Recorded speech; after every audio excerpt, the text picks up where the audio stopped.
imamu wa msikiti, hakuna mtu aliyokuwa juu yake. Mwenyekiti wa bodi anatakiwa akapate ruhusa kwa imamu wa msikiti. Kamati ya msikiti ikapate ruhusa ya kufanya jambo kwa imamu wa msikiti. Leo imamu wa msikiti amepokea ndoa, anatakiwa kuifungisha msikitini yaumul khamis, anakwenda kudhalilika kwa mwenyekiti wa bodi. Bwana, kuna ndoa anatakiwa niifungishe.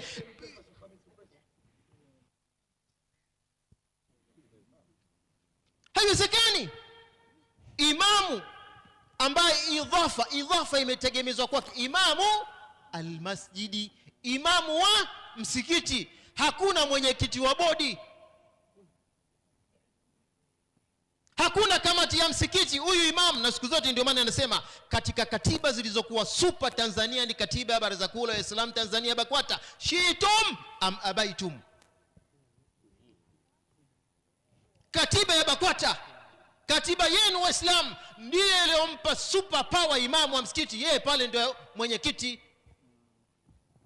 Unamfanyaje imamu kuwa ni maamuma? Imamu wa msikiti,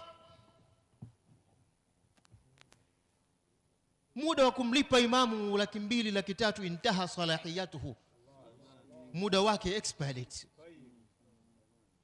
Imamu azungumzia hivi sasa kuanzia 500,000 kwenda juu, milioni. Pesa tunazo. Tumswalie Mtume Muhammad. Imamu akinunua bajaji, imamu akinunua gari, anaitwa kuhojiwa kama TAKUKURU. Yani ile body of trustees imekuwa ni kama ni TAKUKURU ya msikiti kwa ajili ya maimamu na wasaidizi wake.